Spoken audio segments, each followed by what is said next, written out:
Okay, we're driving along here in the 2014 Ford Energi Fusion Energy Hybrid, which is the plug-in version of Ford's Fusion Hybrid. This vehicle can go up to about 21 miles on just the batteries, and up to about 80-something miles an hour on just the batteries, which I'll show you. If you look at the display, you can see the engine's on now, but if I lift off the gas, should shut off. So now we're coasting along at about 65.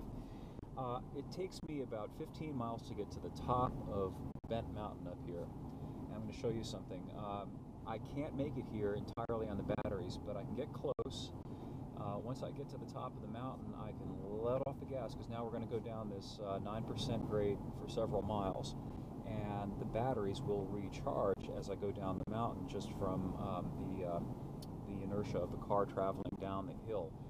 And you can see the gauge there in the instrument cluster, and it should begin to show you charging as we go. As I touch the brake, you might be able to see the little regenerative braking thing, and hopefully this little battery icon will top off completely by the time we get down to the bottom of the mountain. The gas engine is not on at all now, as you can see from the display, and I'm just going to coast down the mountain. Now for me, this is actually a pretty cool setup, because the last time I did this, once I got down to the mountain on the full charge, I had enough charge on the battery to almost make it to my destination, which is about 4 miles down the road from that.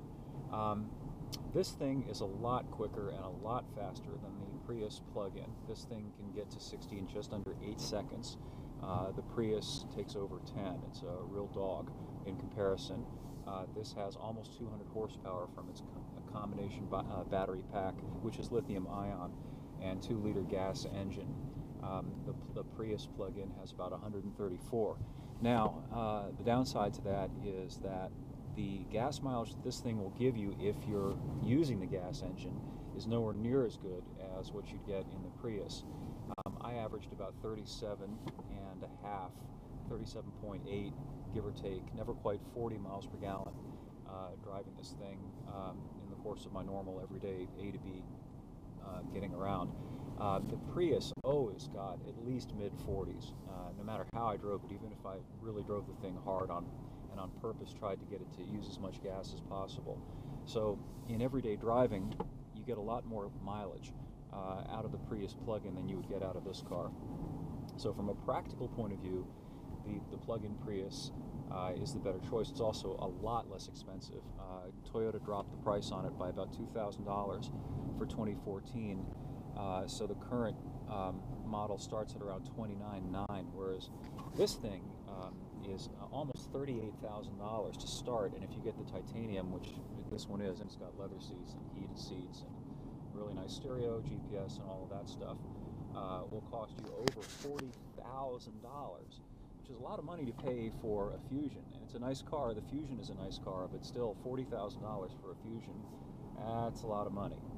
Okay, now we're not quite down the mountain, and you can see that the battery icon there is, hopefully you can see it anyway, is fully topped up. And what I'm going to do now, once we get into a straight stretch, is I'm going to push the EV button and turn on the electric vehicle mode, which should be enabled now that I've got the battery pack charged back up. Of course, you can also do that by plugging the car in. It's a plug-in.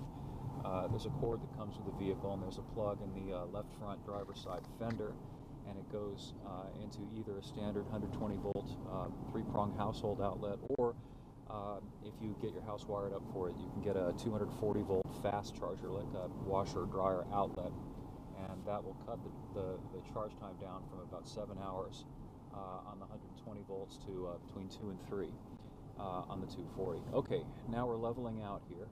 So what I'm going to do, you can see on the console there's the EV button. I'm going to push that, and it says EV now battery powered. It means I'm on the batteries. And if you can see that little icon there, it'll tell you 1 mile, and that might actually, now it's going up to 2. And I'm coasting along here at 60, as you can see, on just the batteries, so I'm not burning any gasoline at all.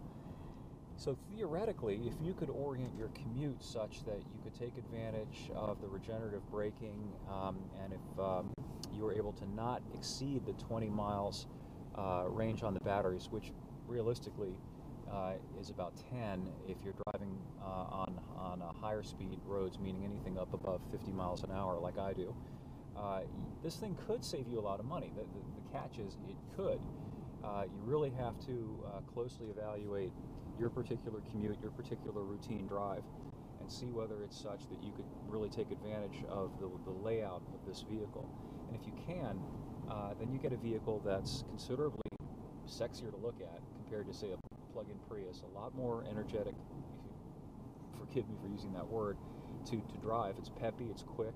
The handling is exceptional for a hybrid. I get into all of that in the review, which is over at epautos.com. And we will catch up with you next time. I'm going to continue to go down the road here on the batteries and try to do my best to save the planet. We will catch up with you next time.